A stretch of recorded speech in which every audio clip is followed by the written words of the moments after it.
welcome to Surrogate Social. I'm Monica, founder of Acel Conceptions. And I'm Jessica, two-time surrogate and also social media manager for Acel. Perfect. Here at Surrogate Social, we're going to be talking a lot about everything, all things surrogacy, right? We're going to be from your first steps to final pushes. And on today's first episode, we're going to talk about surrogacy and, kind of busting some myths. So to start, Monica, what is surrogacy? Yeah. So, obviously there's a lot of misconceptions and kind of myths. And, so the first typically are you genetically linked to the child? So there's two different types of surrogacy. The most common is being a gestational carrier. So you're not genetically linked to the child. So either they're using the mother's eggs and the father's sperm, or also an egg donor. You're quite literally carrying the baby. And then there's also surrogacy that is traditional surrogacy, which isn't as common as it used to be years ago. So that would be where you as the carrier would be using your eggs. So you are genetically linked to the child. So that would be maybe more common nowadays, like maybe for a family member or, a different type of match. So they're not as common. So those are the two different types of surrogacy. But here at Acel Conceptions, we only do gestational surrogacies, so right? Like I said, I haven't probably had a traditional match. Probably a good 18 years. Wow. We don't traditionally do traditional surrogacy. We only do gestational matches. There's no genetic link to the surrogate whatsoever. So you're quite literally the carrier. And so depending on the type of match, it's either the intended mom's eggs and or an egg donor. Mm-hmm. And then it also can be a sperm donor too, if it's not the intended father's sperm. Perfect. Yeah. Makes total sense. Okay, going forward is what type of intended parents look out or search for surrogacy? Yeah, so this is also kind of depending on how deep dive you go onto the internet and kind of down those black holes and rabbit holes and all that. It's very widespread, right? So it can be same-sex couples, it can be single parents, single fathers, single mothers. What does that look like? Could that be a mother that has just gotten later in life, focused on her career, and now needs help, is unable to carry, to infertility? Could it be mental or health concerns? That has prevented her from carrying. Could it just be choice? Could it be from mental anxiety, something like that, right? Or just from a medical recommendation from a previous complication in a pregnancy. So there's lots of different avenues of why someone it's not a one size fits all. Correct. Yeah. So, just why someone is seeking a surrogate. And that's also disclosed to you as a surrogate when you're making those choices. And when you are accepted to the program, you also can let us know who you're willing to match with. So if you're uncomfortable, let's say helping a same-sex couple, that's totally fine. That's your preference, and we list that. And then you're not just matched with, you're next on the list and you're matched with whoever we say. Right. So it's not a first in, first out type thing. Absolutely, right? So it's who they are going to have their wish list and you're going to have your wish list. So it's all about being open and honest about who you want to match with, and and your thoughts, your beliefs, and if that's a religious belief or ethical belief, then we need to know, because then we match you appropriately and honor that.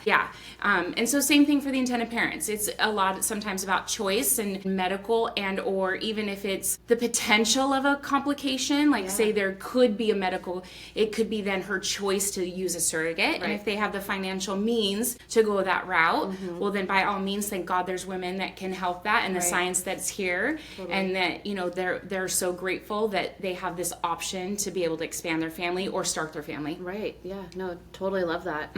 Just my personal experience too. I carried for intended father, and then I carried for an intended mom. So two different journeys, two different relationships with the IPs, and every match and couple or person needing the surrogacy support is unique. So let's talk about that just for a second. So when obviously I matched you. So when we present, when I present you a match, so you knew you would help a single parent from the start. So what was your decision behind that?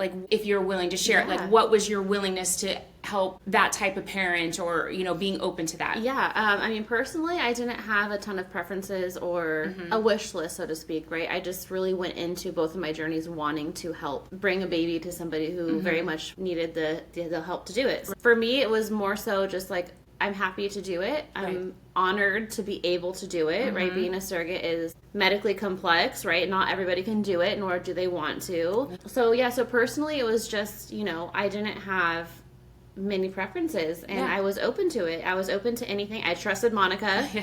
Right? So she knows me well, and that's what you get as a surrogate with Estelle and with Monica is she's just so intuitive to who you are as a person, and on the flip side is also intuitive with the intended parents, and kind of make that match so seamless, and to make sure that everybody's happy and comfortable, and ultimately that the surrogate is taken care of and supported, and there's an emotional well-being that needs to be done on the surrogate side and the intended parent side. So, trusting your agency, trusting Monica to match you with somebody who you are going to align with, and really just also like being open, right? Yeah. The more preferences that you have, or the more wish list items that you have in an intended parent match could take longer, to Absolutely. match, right? Yeah. So you just have to take that into consideration too. I by no means wanted to delay my journeys or anything like that. So I went into it just knowing like, hey, personally, the things that were important to me were obviously noted, but then the things that weren't as important to me were just not even needed to be brought up, so that way the matching process could go forward. Right, and so those aligned with your, Exactly. your personal beliefs anyways. And at any time, yeah. I was like, I don't know. And it wasn't even a question like on your end. It was like, okay, well, let's find you somebody else. I have somebody else in mind. Let me, do my thing on the back end and make sure that, both parties are on the same page. Right. So then just to touch on this briefly too. So like, let's say as an example, like if you were like not uncomfortable, but you didn't quite understand, like let's say a single parent, we would explain it. Like this is part of the application process and the intake process. We would explain like what, maybe why or what a single intended parent would look like. And if you, like, oh, okay, well that makes sense to me now. Right. Or you were like, I'm not sure that would be a good fit for me. Great. Well, now I understand where you're coming from. And the perfect example. And as long as you're educated, Yeah. and then you make an educated choice, Right. then that's fine, right? Totally. Then we're all on the same page. Exactly. But I bring this up because with my first match with my intended father, on paper he's single, right? And I remember a question to Monica was, well, why is he single, and why is he going into surrogacy or wanting a surrogate as a single and where he's from internationally, he legally just can't get married to his partner. Correct. And so we were able to have that conversation, and I immediately felt at ease. I was like, okay, he has a partner, he has support, just because it's not on paper, because it legally cannot be. Because he's presenting as a single father, but he had Exactly. a support system, right? Exactly. Right. And a partner, a life partner. And so just having that question and having that conversation about it was like, okay, no problem. Right. Again, the education, asking the questions, being open in communication, being open to the answers. And, we had a successful journey, and Right. that baby boy is loved and happy. So do you think that like in your first thought was maybe like, well, why does a single man want a child? 100%. Yeah. Okay. Yeah. Which Yeah. is, not right or wrong of me to think, Correct. but it wasn't an instant question. I was like, whoa, single dad, why? Right? Exactly. And then we just had a quick 5-minute convo, and I was like, oh, makes sense, right? And then, on this one, it was a single mom that I Right. carried for just recently. To me, it was just like, okay, well, she has the support from her family. I've even had conversations with the mom, and, she has really loving, involved parents, and like, the single people are allowed to have babies. 100%. It's not the issue, but it's just that when you are bringing the baby into the world that wouldn't be here without your help, You want to know. you want to make sure Is that the everybody baby's gonna going to be loved and taken care of. And safe and happy, Exactly. right? Because you're sacrificing your body, your time, Yeah. all these things, right? Totally. And so on the flip side, it was just,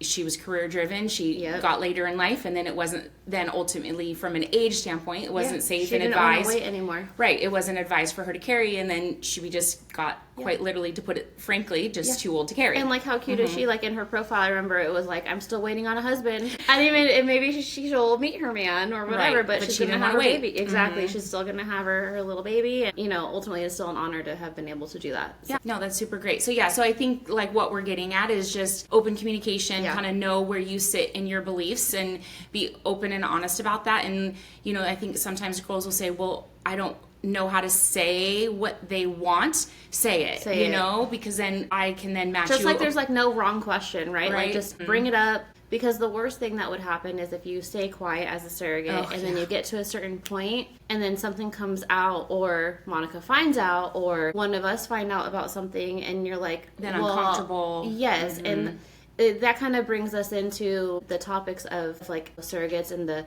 myth and the misconception of surrogates being forced into surrogacy, right?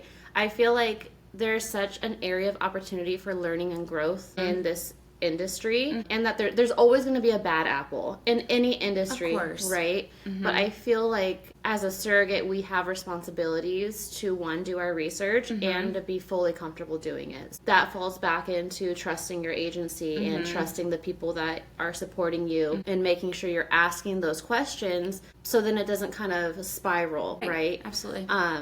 And should a surrogate ever be forced or coerced into carrying somebody else's baby because hello, red flag. But I think that also falls a little bit onto a surrogate as a woman carrying somebody else's baby. Be communicative of what you want and need. That's right. That way it doesn't get to the point of the surrogate feeling, well, I didn't want that. Well, did you bring it up? Right. Did we talk or about it? A match that you didn't want, right? Exactly. Like, let's be communicative. So to touch on this, so that's a big one out there, right? Like, oh, well, you're forcing surrogates, right? So, you know, we don't force you to apply to be a surrogate, right? You know, you never felt forced, right? So, never. but then to flip it to maybe there are some girls that maybe feel forced into a match or a match that didn't feel comfortable. So that's where that could come from, is if you're not communicative, or maybe you feel like you got into a match that wasn't quite right. Yeah. So this is where that open communication, the open dialogue needs to come from. Always. You know, and so that it's so important that we know exactly how you feel, you know, how you feel about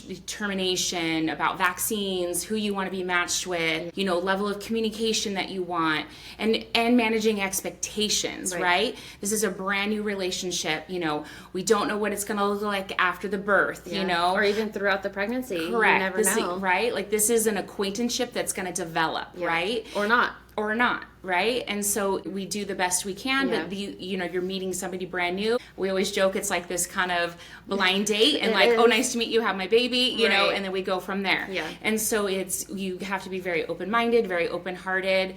But the more that, you know, we can support you, and that's what we really focus on here, is having so much of an open communication with us and a support system on the back end, so that if anything does, you know, not that it does, but usually, but, you know, like if there's any question or, well, I have a follow-up question, then we either fix it or it's taken care of beforehand. And so then that way you don't feel like, oh, I don't want to be in this match, or that's not the type of match I wanted. Or it wasn't what I was expecting, or something. Correct. You know, you and your intended parents agree on something, and then all of a sudden they throw you this curveball that you don't agree with, or whatever the situation might be. I just think we can't reiterate enough that, like, communication is so important. Yeah. I mean, we have some wild stories to share that we could probably share in another episode about just stuff we hear about, because honestly it doesn't really happen that often, like, internally with us, but like, it's because typically that's all the stuff that we kind of either figure out beforehand or pre-match, but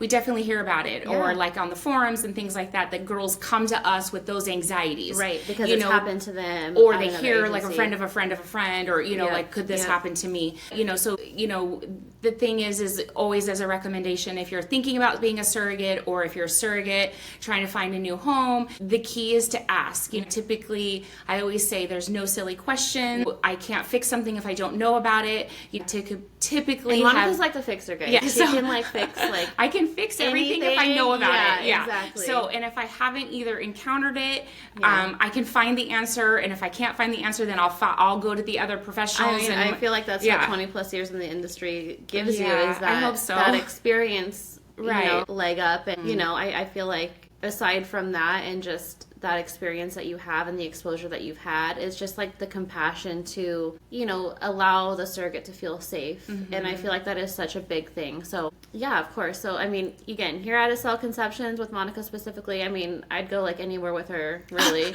Like, she put me in your backpack and let's go. But yeah, so going into another misconception is that, you know, some people might think that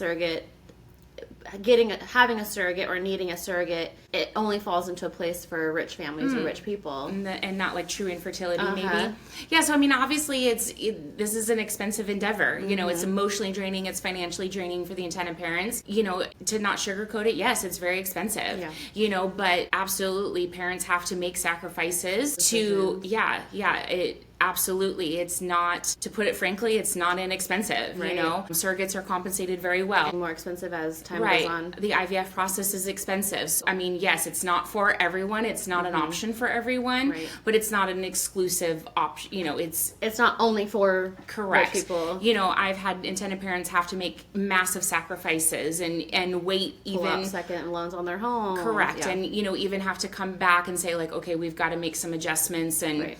you know, move things around and quite literally even like sell homes and then come back and revisit. So it's not just straight like celebrity celebrity status, you know, but yeah, so it's definitely. Now celebrities do and can also use 100%, surrogates, right? Right, but yeah, it's definitely, it's no small feat. It's just as much of a sacrifice as the surrogates put in, you know, from a physical and emotional standpoint and that time frame. On the intended parent side, you know, they may be 3 to 5 even longer years of infertility leading up to it. So there's that financial side to it that they've already put into it, and then to take onto the surrogacy side from the financial. So it's a massive financial burden, to put it frankly, and then also just the emotional draining. Typically, once somebody has sought out a surrogate, it's kind of like the last, this is the last, like if she's, especially the intended mother, has tried to carry herself, you know, she's potentially had multiple miscarriages, they've done IVF themselves, Maybe so transfer all their embryos, correct, or you know, and so that's years of them trying, and then like they're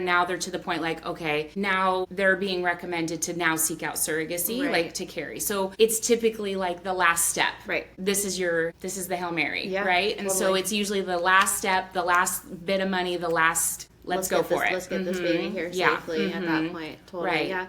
Yeah, and you know, I feel like it's again just like a misconception that while it is a very expensive endeavor for intended parents, it's worth it. Oh, I mean, you know, and it when you get there, you get there. Yeah, I mean, exactly. It's a miracle on all parts, right? So you know, they have their family, they're internally grateful, and you know, even to kind of touch back on the relationship, even if that relationship doesn't extend for years past the birth, you know, there's not going to be a moment that they're not going to glimpse in the back of their mind like, oh my gosh, we're so grateful to the, you know, our surrogate, right? Even if that relationship doesn't stay consistently talking, right? You know, or even if it becomes a once a year or on a holiday.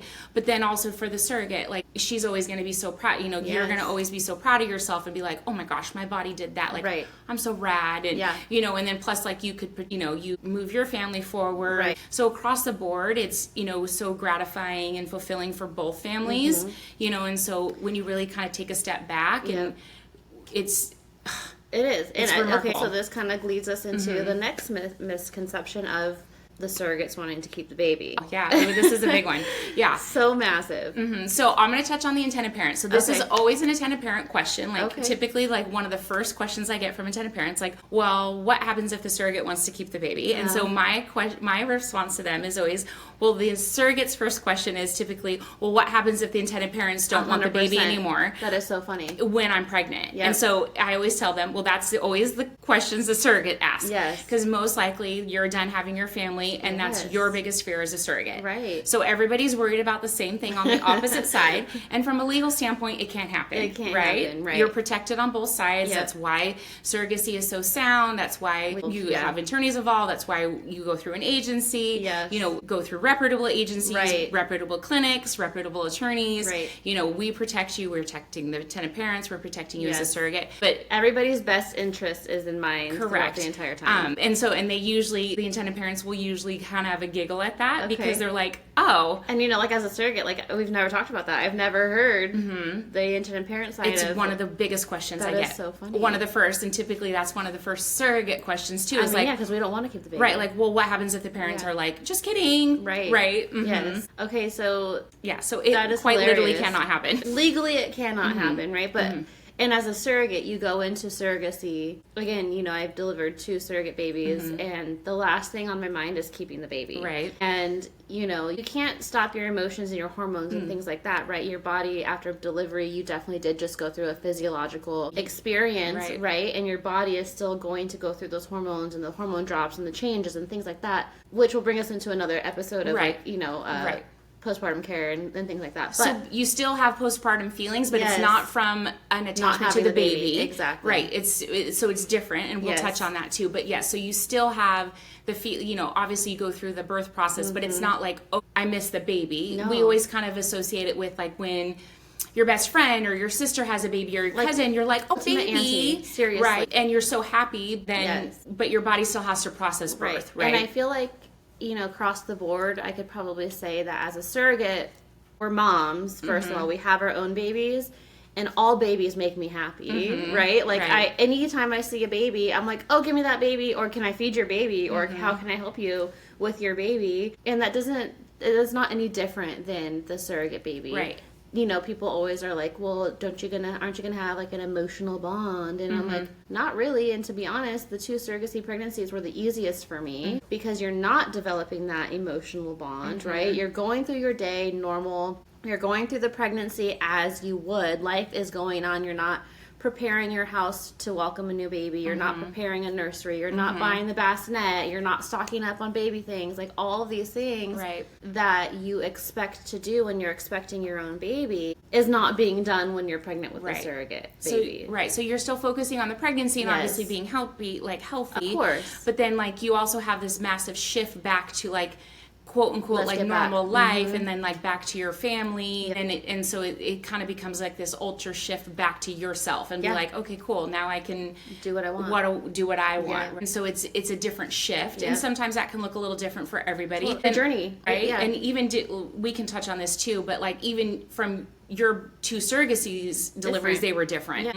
And then also, just from surrogates as a whole, just from a personality trait, they're already are giving women. It's a personality trait of most surrogates. Right. And so that's already your nature is to like we're taking care of everybody already. Correct. Yeah. And so that's already your nature. And so you're already doing it out of being giving and wanting to help. Right. So, you're not entering in a surrogacy, sacrificing your body and your time to be wanting to say, well, just kidding, now I want this baby. My husband and I talk about this, and just recently we talked about it, like, the only reason ever that I would even think of keeping the surrogate baby is if we found out that they were going to an unhealthy place, right? But even then, there'd be way legal hurdles, right? Or like if something were to happen and nobody was coming, for the baby, which are so off the wall situations. It would be like an extreme situation, so extreme. Like to give it like context, like an extreme. Like if you were extremely close to the intended parent, and they named you like the legal guardian, and heaven forbid they passed away or couldn't make it, or like even worse than that, like if they passed away, and you agreed to take legal guardianship of the child. it would be an extreme something like that, right? So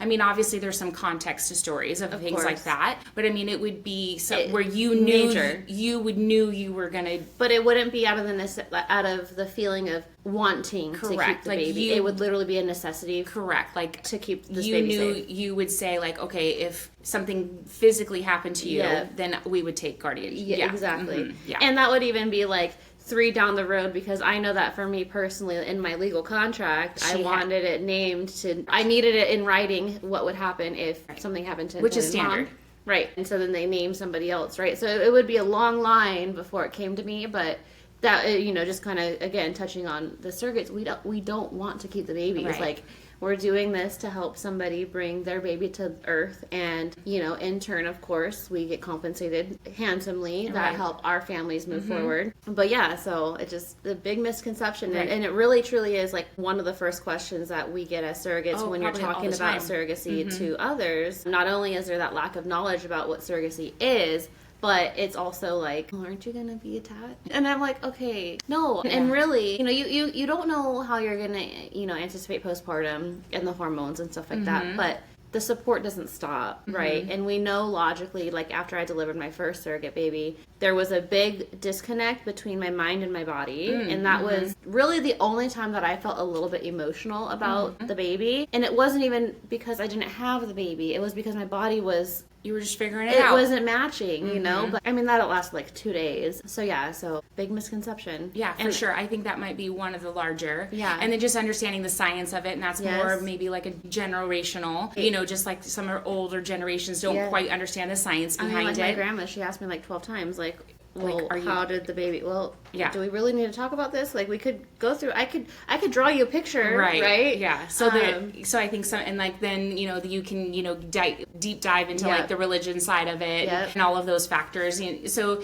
it's just a matter about, educating, making sure they understand, and being really steadfast in your decision and your decision personally and within your own family. And to touch on that too, I feel like a lot of conversations that I've had with even fellow surrogates or acquaintances that I've talked to who want to be a surrogate or have looked into being a surrogate, and it's like, well, how do I get close family and friends on board who are not on board? So back to Monica's point, it's like, as a surrogate, you have to just make sure that you're confident in your decision. If you have any questions or doubts or concerns, like, you need to talk about it with somebody you trust, your spouse, your partner, best friend, your family, somebody who's going to be there with you through the entire process. And as long as the two of you or a handful of you or your little group understand, then everything else is just noise.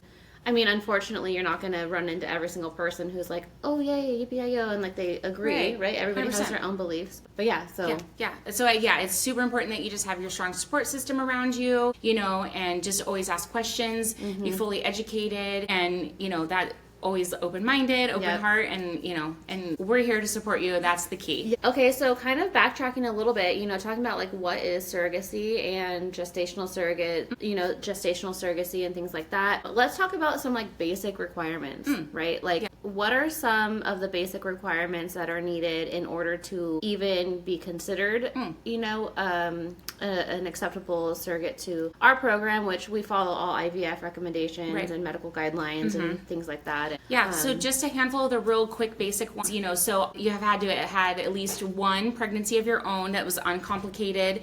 So that means like no preterm labor, no gestational diabetes, a full-term delivery, like no hypertension, which is high blood pressure. Anything, any complications. Yeah, any complications, but if you're like, anything comes up, like, those are the big major ones.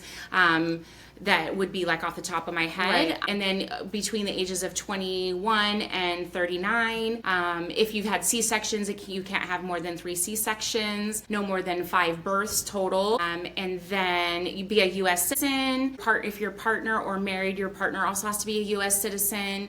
And by partner, that means you guys are living together, because your partner has to be also a part of like testing and the contract. And then and financially stable. So what does that mean? That you have a stable home, that you aren't like living in your car or like in stable housing. Yes, right. Yeah. Okay, awesome. And then BMI is also good. BMI, sorry. Yeah, so BMI has to be under 32. So what that is a height to weight ratio. And that's set by the IVF clinics, which is just set for what they believe, maintains like a healthy pregnancy. And sometimes what we get a lot of questions too is like, well, I was blah, blah, blah weight in my own pregnancy. And we fully understand that. And these are guidelines that we have to follow that are set by the standards that are what typically will say like, you won't have high blood pressure, and it's much more strict when you're carrying someone else's child, right? There's really a lot more at risk. There's a lot more involved. There's more financials involved.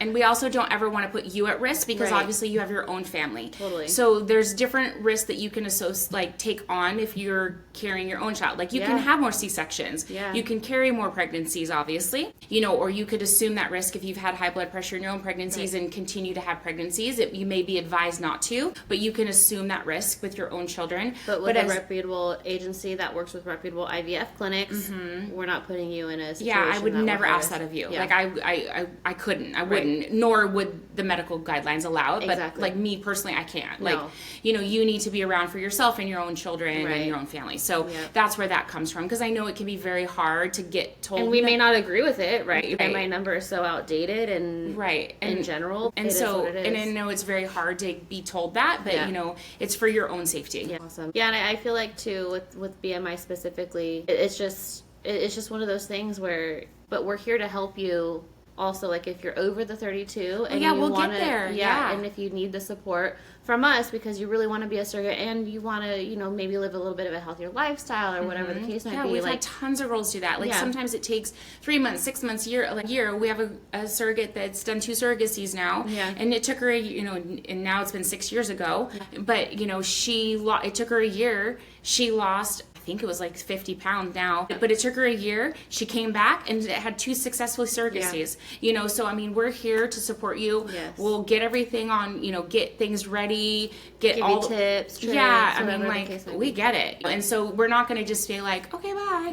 Yeah. So I mean, as moms in general, like, we know that yeah, it's hard. we get to a certain point by the time the end of the pregnancy, right? And you're like, oh wow, the scale is really high up there, right. Or I mean, you're you're as not you get alone, right? We're So all so I mean, uncomfortable. definitely we're here to support you as much as we can. Now, if it's like a hard medical no, then there's obviously no way around that. Right. But things Well, like and we're not talking about like going around the system. It's more of like we're here to support you get down to the appropriate. right. But like if it's preterm labor and totally. that unfortunately there's no way there are around some that. hard no's. Right, correct. But like if it's a matter of losing weight, then we're here to support that and get you to your goal. And then when you're ready, we're ready to go. Yeah. Yeah, absolutely. So yeah, definitely. Oh, and again, that goes back to asking the questions and seeing what options you have. Right. Yeah. And not just assuming that you're out 100%, right? Mm-hmm. Feel that you could qualify, then it's applying and having the conversation with one of the intake coordinators or Monica. And,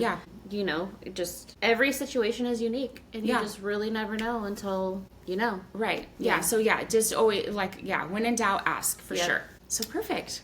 Well, thank you so much. Yeah. We did our first episode. I know, we did. Yeah. Well, thank you so much for sitting down with me. I really appreciate it. Of course. I'm super excited anytime. for all of these. Same. Yeah. So we'll end it here with this first episode of What is Surrogacy with the Surrogate Social. Yeah, Surrogate Social. I feel like we covered more than what is surrogacy, Always. but I love that. We're talkers. And, Yeah. So if you have any questions, please feel free to reach out to us. So we're always here to help, and we will talk soon. Yeah, and look forward to our next episode. Okay, thanks. Of course, we went completely rogue.